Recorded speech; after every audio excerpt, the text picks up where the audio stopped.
दोस्तों, आज की जिंदगी में अगर आपको अपना जीवन खुशहाल बनाना है तो उसके लिए सिर्फ 3 नुमाइंदों की जरूरत होती है, जिसमें पहला है आपका खुद का घर, दूसरा है ढेर सारा पैसा और तीसरी चीज है जो इन दोनों से कहीं ना कहीं ज्यादा मायने रखती है, वो है इंटरनेट। पर क्या कभी सोचा है कि आज से तकरीबन 20,000 साल पहले ये सब तो नहीं था? तब लोग कैसे रहा करते थे, कैसे खुद का जीवन व्यतीत करते थे, कैसे वो खाने को ढूंढते थे? आज हम एक ऐसे कबीले के बारे में बात करने जा रहे हैं जिन्हें लोग यज्ञाल के नाम से जानते थे। ये कबीला बर्फीले पहाड़ों पर रहा करता था। सिर्फ एक ही बारी शिकार करते थे ये लोग, क्योंकि इनका शिकार इतना विशाल होता था कि उसे साल भर के खाने का गुजारा आराम से हो जाता था। इनके शिकार का नाम है ममोथ। आसान लफ्जों में कहा जाए तो जंगली हाथी, जो कि अब विलुप्त हो चुकी है, लेकिन उस जमाने में इनके झुंड काफी बड़ा था। पर इसे पकड़ने के लिए भी योद्धाओं की पूरी टोली लगती थी। पर पिछले कुछ महीनों से ये लोग इंतजार कर रहे हैं, लेकिन वो ममोथ आ ही नहीं रहा है। सभी बहुत परेशान हैं क्योंकि खाने को अब कुछ भी नहीं है। तो ये लोग अपनी बड़ी माँ, जो इनके लिए देवी समान है, उसके पास जाते हैं ये मन्नत लेकर कि आप कुछ कृपा करिए जिससे कि हम सभी को भूखे ना सोना पड़े। वो बहुत कोशिश करती हैं, लेकिन कोई भी नतीजा सामने निकल कर नहीं आता। दरअसल सभी का मानना है कि उनकी देवी माँ उन्हीं के पूर्वजों से बात करती हैं जो सभी मुसीबतों का हल निकालते हैं, उन्हीं मुक्ति देते हैं। लेकिन इस बारी वो भी इस काम में असफल रही। तभी कुछ लोग जंगल से एक बच्ची को लेकर आते हैं जिसकी नीली आंखें थी, जो पूरे कबीले में इकलौती थी। देवी माँ उसको देखकर अचानक से रुक गई, बोली, ये वही है जो हमें आगाह करने आई है। एक दिन वो 4 पैरों वाला राक्षस हमारी दुनिया को खत्म कर देगा, लेकिन तुम्हें घबराने की जरूरत नहीं है। तब तक एक योद्धा जन्म लेगा जो कि यज्ञाल कबीले की भुखमरी और सारी परेशानियों को मिटा देगा, और आगे जाकर ये लड़की उसकी बीवी बनेगी। उनकी ये सारी बातें डैनियल नाम का लड़का सुन रहा था, जो उसी कबीले का है। लेकिन एक भी बात उसके पल्ले नहीं पड़ रही है, ना ही उस बच्ची के। अब वक्त के साथ दोनों में दोस्ती भी हो गई, क्योंकि वो दोनों ही हम उम्र के थे। लेकिन अभी भी इस कबीले की परेशानियां खत्म नहीं हुई है। खाने की कमी लगातार बढ़ती जा रही है, और इसीलिए एक दिन डैनियल के पिता अपने दोस्त टिक से कहते हैं कि उन्हें अब कुछ करना होगा। वो अपने आखिरी शिकार का इंतजार नहीं कर सकते, तब तक बहुत देर हो जाएगी। वो टिक से वादा करवाते हैं कि वो इसके बारे में किसी को ना बताए कि वो जा रहे हैं। दरअसल डैनियल के पिता रोजवेल्ट शिकारियों के लीडर थे, जो इस कबीले में इस दबदबे पर रहते हैं कि उसके पास शाही भाला है। पर जाने से पहले वो उस भाले को टिक को दे देते हैं और वहां से चले गए। उनके जाने के बाद डैनियल पर मानो मुसीबतों का पहाड़ टूट पड़ा। चारों ओर से लोग उसे बुज़दिल का बेटा कहने लगे, बार बार ये कहकर उकसाने लगे कि उसका बाप आने वाले कल से डरकर भाग गया। लेकिन ऐसा नहीं था, सच्चाई तो सिर्फ टिक को पता थी, लेकिन उसने किसी को नहीं बताया। धीरे धीरे डैनियल सभी से दूर होने लगा, सभी उससे नफरत करने लगे। लेकिन इसी नफरत के बाजार में उसने मोहब्बत की दुकान खोली। उसने अपनी जिंदगी का पहला इश्क किया जूलियट के साथ। सालों तक ये सब चलता रहा, दोनों बड़े भी हो गए। फिर एक दिन वहां पर ममात आई, जो देख सभी हैरान और खुश थे, क्योंकि ये इनके लिए एक जिंदगी की आखिरी शिकार हो सकती है, जैसे कि देवी माँ ने बताया था। इसलिए सरदार सभी से कहता है कि जो कोई भी शिकार करेगा वो ही शिकारियों का सरताज बनेगा, और उसी के सर पर सजेगा ये शाही भाले का ताज, और साथ में उसकी शादी जूलियट से हो जाएगी। अब ये सारी बातें सुनते हैं तो सबसे पहले भूरा खुश होता है, क्योंकि वो शुरू से डैनियल से बहुत नफरत करता है। उसे पता है कि अगर उसने जूलियट से शादी कर ली तो इससे अच्छा मौका क्या होगा उसे तकलीफ देने का। सभी को यकीन भी था कि भूरा ये करके दिखा देगा, क्योंकि उससे बहादुर इस कबीले में कोई नहीं था। लेकिन यहाँ जूलियट परेशान हो गई है। उसने रात के अंधेरे में छुपकर डैनियल से कहा कि चलो हम भाग चलते हैं। पर वो अपने बाप की तरह भगौड़ा नहीं बनना चाहता। उसका कहना है कि वो लड़ेगा, भले ही हार जाएगा, पर लड़ेगा अपनी आखिरी सांस तक। वो ताज और तुम्हें दोनों को हासिल करके रहेगा। अब शिकार का दिन आता है। सभी उस झुंड को डराकर दूसरी ओर भगाने की कोशिश करते, जिसमें एक हाथी पीछे रह जाता है, जिसका फायदा उठाकर ये लोग उसके ऊपर एक बड़ा सा जाल फेंकते। लेकिन वो इतना ताकतवर था, जिसने भी उस जाल को पकड़ा हुआ था सभी को वो घसीटता हुआ ले जाने लगता है। इसीलिए एक एक करके सभी उसे छोड़ते चले जाते हैं, लेकिन डैनियल का हाथ उसी में फंस जाता है, जिसके कारण वो घसीटता हुआ चोटी तक पहुंच गया, जहां पर वो हाथी उस पर हमला कर देता है। लेकिन डैनियल भी कम बहादुर नहीं है। उसने अपने भाले से वार तो किया, पर कोई फायदा नहीं हुआ। पर इतने में उसके हाथ दूसरा भाला लग गया, और न जाने कैसे पर एकदम सही जगह पर जाकर लगा, जिससे वो विशाल मैमोथ हाथी मारा गया। पूरे कबीला वहां इकट्ठा हुआ। सभी ने उसकी बहुत तारीफ की और परंपरा के मुताबिक उसे शाही भाला और जूलियट का हाथ दे दिया गया। पर डैनियल को अंदर ही अंदर कोई चीज है जो खाए जा रही है। उसका मानना है कि उसने हाथी को नहीं मारा बल्कि वो खुद मरा है। औरों की तरह उसने भी उसका हाथ छोड़ दिया, लेकिन किस्मत को तो कुछ और ही मंजूर था। इसी वजह से वो उस शाही भाले को ये कहकर लौटा देता है कि वो इसके काबिल नहीं है। अब परंपरा के मुताबिक उसे जूलियट को भी छोड़ना पड़ेगा, जो चीज जब उसे पता चलती है तो वो उसे नाराजगी में कहती है कि मैंने तुम्हें नहीं बल्कि तुमने मुझे छोड़ा है। डैनियल के पास कोई जवाब नहीं था, इसीलिए वो मायूस होकर वहीं बैठा रहता है। 2 दिन बाद एक रात कुछ घुड़सवार आते हैं। उनके पास हथियारों का काफी सारा जमावड़ा था, जिसकी बदौलत वो पूरे कबीले को खाली करवा देते और जो भी वहां मौजूद था उसे अपने साथ ले जाते, जिसमें जूलियट भी थी। पर डैनियल और कुछ लोग बच गए क्योंकि वो वहां से कुछ दूरी पर थे।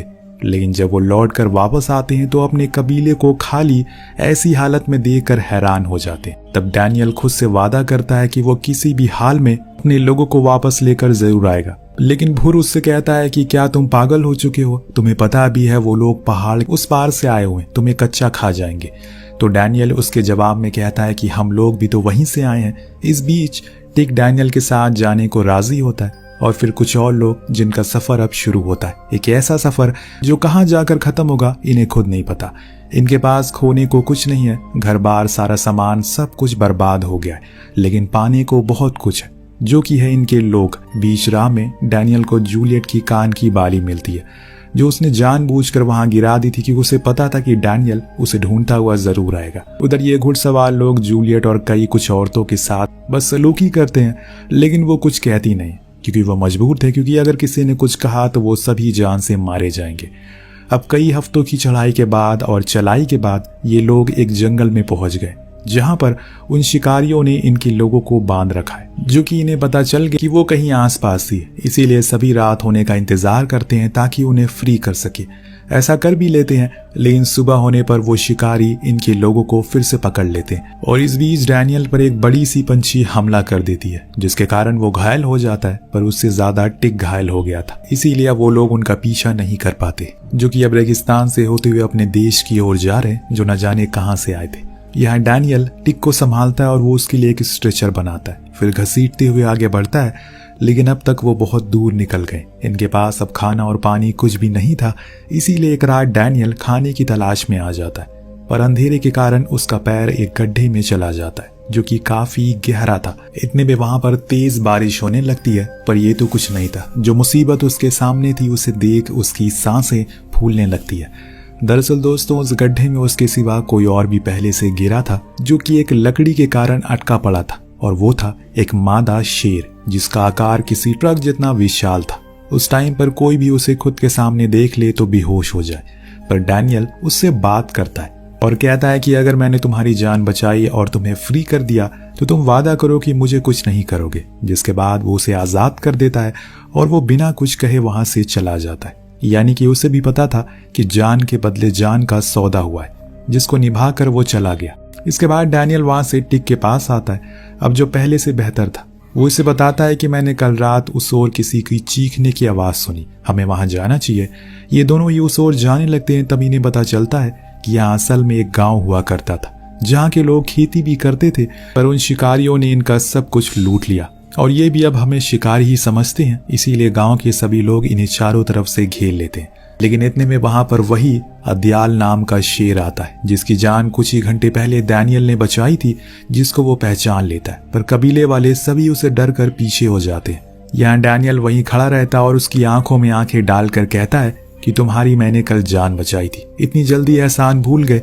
वो शेर उसकी ओर आता है और उसको सूंघता है और फिर वहां से चला जाता है, जो सुनकर सभी गांव आश्चर्यचकित हो जाते हैं, क्योंकि ऐसा कुछ उन्होंने पहली बार देखा था। क्योंकि जब जब शेर ने उन पर हमला किया कोई ना कोई मारा गया, इसीलिए अब सभी लोग इन दोनों को खाना खिलाते हैं। तब डैनियल गौर करता है कि उनमें से कुछ लोग उसकी ही भाषा बोल रहे हैं, जो सुनकर वो उनसे पूछता है कि आपको ये कैसे आती है। कुछ लोग बताते हैं कि सालों पहले यहाँ पर एक इंसान आया था जमीन की तलाश में, वो हमारे साथ कई दिन रहा। असल में वो डैनियल के पिता थे। ये सभी बताते हैं कि उन्हें और इनके कुछ लोगों को कुछ आत्माएं उस दानव के पहाड़ पर ले गई, जहां से आज तक कोई नहीं लौटा। पर कुछ दिन पहले हमारे यहाँ भविष्यवाणी हुई कि एक दिन इनके गांव में एक योद्धा आएगा जो कि शेर से बातें करेगा और उसकी जान बचाएगा, और फिर वो उनके लोगों को वहां दानव के पहाड़ से छुड़ा कर लाएगा। क्या तुम हमारी मदद करोगे? डैनियल कुछ नहीं कहता, लेकिन ये खबर आसपास के सभी गांव में फैल चुकी है कि एक योद्धा आ चुका है जो शेरों से बात करता, और अब हर कोई उसे मसीहा मानने लगा है। इधर रात में टिक आखिरकार सालों बाद उस राज को खोल देता है जो उसने सबसे छुपा कर रखा था। खासकर डैनियल को बता देता है कि उसके पिता कायर या बुज़दिल नहीं है, बल्कि जब देवी माँ ने अपनी भविष्यवाणी करी तो उन्हें डर सताने लगा कहीं वो दानव आकर हमारे लोगों को मार न डाले। इसीलिए अब हमारे लिए जमीन की तलाश में चले गए। उन्होंने मुझसे वादा करवाया ये बात किसी को ना पता चले। उनकी बातें सुन डैनियल बहुत ही इमोशनल हो जाता है क्योंकि सालों से वो अपने पिता को कायर समझ रहा था। बिना उनके बारे में जाने लोग कहीं सुनी बातों पर यकीन कर रहा था। उसे इस बात पर काफी अफसोस होता है। अब सुबह के सूरज निकलने पर इन लोगों ने अपना सफर फिर से शुरू कर दिया, लेकिन बीच में इन्हें एक रेगिस्तान मिला जिसको पार करना किसी के बस की बात नहीं है, क्योंकि जो कोई भी वहां तक गया कभी वापस नहीं लौटा। पर डैनियल अपने लोगों से कहता है कि हमें जाना होगा तभी कुछ हो पाएगा, वरना वो सभी ऐसे ही हर दिन आकर हमारे लोगों को ले जाते रहेंगे और कोई कुछ नहीं कर पाएगा। उसकी बातें सुन सभी के अंदर एक जोश भर जाता है, जिसके कारण वो लोग कई मील तक चलते रहते हैं। तभी इन्हें अपने सामने एक नदी दिखती है जिसमें से जूलियट और उसके साथ के लोग लेकर जाया जा रहा था। वो सभी थे पर ये कुछ कर नहीं सके। अब जैसे जैसे करके इनके दिन बढ़ रहे हैं, इन लोगों की उम्मीदें और हिम्मत दोनों टूटती जा रही है। सभी को लगने लगा है कि रेगिस्तान के उस पार जाना उनसे नहीं हो पाएगा। लेकिन उसी रात डैनियल को एक स्टार दिखता है, यानी कि इंसान करीब है और ये रेगिस्तान अब खत्म होने वाला है। इसीलिए वो सभी के अंदर फिर से एक उम्मीद को भरकर आगे बढ़ने को कहता है कि बस कुछ दिन बाद इन्हें अपने सामने कई सारे लोग दिखने लगते हैं और साथ में बड़े बड़े हाथी दिखाई देते हैं जिनके कंकाल पीछे इन्हें मिले थे। सभी एक चीज को बनाने में लगे हुए थे, वो था पिरामिड। जी हाँ, जिसको देखकर डैनियल समझ जाता है कि दानवों का पहाड़ गांव वाले इसे ही कहते हैं और ये लोग यहाँ पर बाकी कबीले के लोग को पकड़कर गुलामी करवाते हैं, उनसे ये पिरामिड बनवाते हैं, जो कि हम देख सकते हैं कैसे गरीब मजदूर लोगों से बिना खाना पानी के काम करवाया जा रहा है। कहीं न कहीं ये पिरामिड हमें मिस्र की ओर लेकर जा रहा है और बताने की कोशिश कर रहा है कि आज से कई हजार साल पहले असल में इन्हें कैसे बनाया गया। यहाँ पर इनका देवता भी होता है और उन्हीं के लिए मिस्र के राजा इन पिरामिड्स को बनवा रहे, लेकिन वो हमेशा एक नकाब के पीछे रहता है। वहीं से हुक्म देता है अपने लोगों को कि जल्दी से काम पूरा करवा, उन्हें एक और पिरामिड बनवाना है, और कुछ इस तरह से सिलसिला चलता रहता है। उस रात डैनियल और उस कबीले के सरदार वहां के तंबुओं में घुस जाते हैं और देखते हैं कि उनके बीच एक अंधा गुलाम है जिसकी सब बहुत इज्जत करते हैं, क्योंकि वो पहले देवताओं के साथ ही रहा करता था, यानी कि उन लीडर के साथ जो खुद को देवता कहलवाते हैं। पर उसमें से 2 मर चुके हैं और अब बस एक ही जिंदा बचा है। जो सुन डैनियल पूछता है कि क्या उन्हें मानने का कोई उपाय है, तो वो बताता है कि वो बस एक ही इंसान से डरते हैं जिसके सर पर आसमान का निशान है। इस बीच उसे ये भी पता लगता है कि उसके पिता तो कब के मारे जा चुके हैं। इन लोगों ने उन्हें कई दिन तक खाना नहीं दिया जिसके कारण वो मर गए। अब ये सभी बातें जानकर वो लोग सोचते हैं कि उन्हें जल्दी से यहाँ से निकलना होगा अपने लोगों के साथ, लेकिन तभी उन पर कुछ लोग हमला कर देते हैं जिसमें टिक मारा जाता है, उसका दोस्त। पर वो बच गया, लेकिन अब उसके अंदर अपने पिता और अपने सबसे अच्छे गुरु का बदला लेने की भूख जाग गई। इसीलिए वो अपने सभी लोगों के अंदर उस चिंगारी को आग में बदल देता है और कहता है कि हम उन्हें मार कर रहेंगे। वहीं दूसरी ओर महल में जब देवता को पता चलता है कि जूलियट के हाथों में कुछ निशान है जो कि आसमान में बने उन सितारों की लाइन से टकरार खाता है, तो वो हैरानी से उसके पास गया और उसे महल में लेकर आ गया। उसके चेहरे पर शिकंज थी, शायद ये डर का एहसास था कि अब अंत करीब है। उधर डैनियल अपने लोगों से कहता है कि हमें सुबह अपने मजदूर भाइयों के साथ मिलकर जाना है, फिर जंगल में ऐलान कर देना है। इधर देवता के लोग उसे बता देते हैं कि इसके पीछे एक शिकारी भी आया है। जो सुन वो समझ जाता है कि जरूर कुछ होने वाला है और वादे के मुताबिक अगले दिन वहां पर बगावत हो जाती है। लोगों को एक दूसरे की तकलीफ में देखकर उनका खून खौल उठता है। इतने सालों की गुलामी से वो परेशान हो चुके हैं। वो सभी अपने कामों को छोड़कर डैनियल के साथ आगे बढ़ते हैं, जिसने वहां सभी मैमौत हाथियों को भड़का दिया था।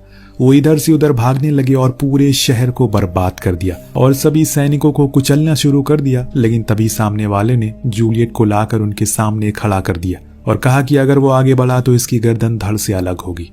जो देख डैनियल सभी को रुकने को कहता है। इस बीच अंदर से बड़े देवता बाहर आते हैं, जिन्हें देख सभी उनके सामने झुक जाते हैं। उनका मिनिस्टर कहता है कि जो कोई भी इस लड़की को लेने के लिए आया है वो इसे लेकर पहाड़ों के दूसरी तरफ जा सकता है। दरअसल इन्हें भी पता है कि ये लड़की उनके लिए बहुत ही खतरनाक है, एक काल है। अगर वो चाहेगी तो पूरा इनका साम्राज्य चुटकी में खत्म हो सकता है, और ये भविष्यवाणी पहले से हो रखी है। इसीलिए ये लोग उसे ऐसा करने को कह रहे हैं। लेकिन डैनियल का कहना था कि उसके लोगों का क्या। तो देवता बोलता है कि वो हमेशा उसके गुलाम रहेंगे, बस वो यहाँ से जा सकता है। लेकिन ये बात डैनियल को पसंद नहीं आती, इसीलिए वो वहीं से अपना शाही भाला उठाता और सीधा मारता है जो देवता को लगता है, जिससे वो वहीं मारा जाता है। ये देखकर वो सभी गुलामों से कहता है कि तुम इसे भगवान मानते हो, ये तो इंसान है, अगर भगवान हो तो कभी नहीं मरता। तुम लोग इसके आगे झुकना बंद करो। और इतने में उस राजा की सेना इन पर हमला कर देती है, पर डैनियल और गुलामों की संख्या ज्यादा थी, इसीलिए वो सभी को उन्हें मार देते हैं। और जो बंदा जूलियट को लेकर आया था वो उसे मार देता है। और ये चीज जब डैनियल देखता है तो वो गुस्से से पागल हो जाता है। वो शाही बाला उसके सीने में उतार देता है। लेकिन जूलियट तो अब जाने वाली है, उसकी जिंदगी की आखिरी सांसें चल रही है।